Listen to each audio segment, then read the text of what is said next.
ओम साई राम। ओम नमः शिवाय। आज हम श्री शिव महापुराण का प्रथम खंड शुरू करने जा रहे हैं, विंध्येश्वर संहिता। इसमें अलग अलग कहानियां हैं। तीर्थ राज में मुनियों का समागम। श्री व्यास जी बोले, एक समय की बात है कि प्रयागराज में संगम पर सभी ऋषि मुनि एकत्र हुए। उस समय वहाँ सूत जी पधारे। सभी ऋषियों मुनियों ने उठकर उनका स्वागत किया और बैठने के लिए आसन प्रदान किया। सबने हाथ जोड़कर उनसे निवेदन किया, हे मुनिवर, कलयुग में सभी मनुष्य पाप ताप से पीड़ित होकर सत्कर्म से रहित, पर स्त्रीगामी, पर निंदक, आत्मज्ञान रहित, नास्तिक, देहाभिमानी, दूसरों की हत्या करने वाले, माता पिता से द्वेष रखने वाले और स्त्रियों के गुलाम हो जाएंगे। वैश्य अपने धर्म से रहित कुमार्गी हो जाएंगे। शूद्र अपने कर्म को छोड़कर तिलक लगाकर ब्राह्मणों का सा आचरण करने लगेंगे। नकली तपस्वी ब्राह्मणों के तेज हरता शालिग्राम आदि पाषाणों का दंभ पूर्वक पूजन करने वाले कुकर्मी, विद्यावाद विवादी, धर्मलोपक, दुष्कर्मी, धर्म के नाशक, दंभी, अभिमानी, क्रूर होंगे। स्त्रियां भी धर्म से विमुख हो जाएंगी। वे माता पिता की भक्ति से विमुख, पति से विमुख, प्रेमी के साथ रहने वाली, तमोगुण और नित्य रुग्ण रहा करेंगी। इस दुख से छुटकारा दिलाने वाला कोई सरल उपाय बताइए। मुनियों की यह बात सुनकर सूत जी भगवान शंकर का ध्यान करके बोले। श्री शिव पुराण की संहिताओं के भेद।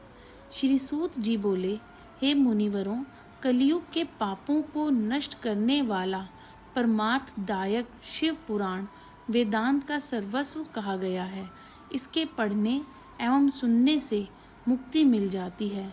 व्यास जी का कहना है कि शिव पुराण का यह एक या आधा श्लोक पढ़ने वाला भी पापों से मुक्त हो जाएगा। जो व्यक्ति सावधानी पूर्वक पूरा पाठ करेगा वह जीवन मुक्त हो जाएगा। इसका आचरण करने वाले को एक एक अश्वमेघ यज्ञ का फल प्राप्त होता है। भगवान शिव ने इसे स्वयं उपनिषद रूपी समुद्र से मंथन करके निकाला है। इसलिए जो भी व्यक्ति इसका पान करेगा वह अजर अमर हो जाएगा। इसमें धर्म, अर्थ, मोक्ष और पाप चारों पदार्थों का विवेचन किया गया है। उनकी प्राप्ति का उपाय बताया गया है एवं शिवजी की लीला और सभी ज्ञान विज्ञान का समावेश है। भगवान शिवजी ने पहले इसमें 1,00,000 श्लोक रखे थे। विंध्येश्वर संहिता, रुद्र संहिता, विनायक संहिता प्रत्येक में 10-10 हजार श्लोक हैं। उमा संहिता 8,000 श्लोक, मातृ संहिता में 8,000 श्लोक, एकादश रुद्र संहिता में 13,000 श्लोक, कैलाश संहिता में 6,000 श्लोक, सत रुद्र संहिता में 3,000 श्लोक, कोटि रुद्र संहिता में 9,000 श्लोक, सहस्त्र कोटि रुद्र संहिता में 11,000 श्लोक, मानवीय संहिता में 10,000 श्लोक और धर्म संहिता में 12,000 श्लोक रखे थे। परंतु इस कलयुग में जीवों के उद्धार के लिए भगवान शिव ने इसमें केवल 24,000 श्लोक कर दिए हैं। अब इसमें विंध्येश्वर संहिता, रुद्र संहिता, शतरुद्र संहिता, कोटि रुद्र संहिता, श्री उमा संहिता, श्री कैलाश संहिता और वायवीतीय संहिता रखी है। जो इन सब संहिताओं का पाठ करता है वह जीवन से मुक्त हो जाता है। यह समस्त पुराणों में श्रेष्ठ और जीवों का कल्याणकारक है। ब्रह्मा जी का उपदेश।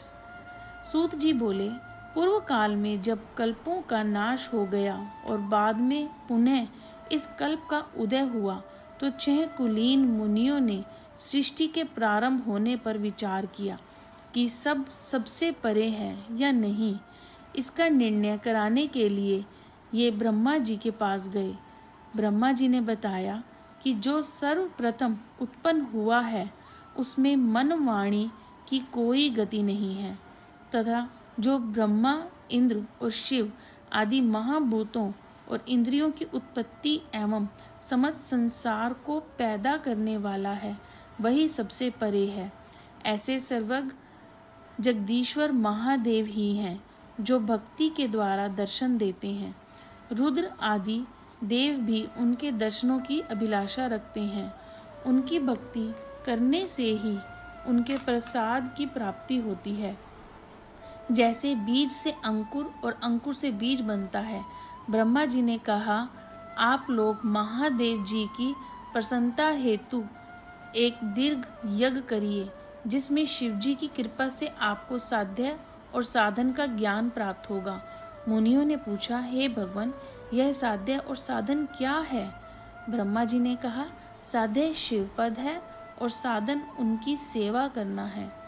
वेद विधि द्वारा उनकी आराधना करने पर उनकी प्राप्ति होती है।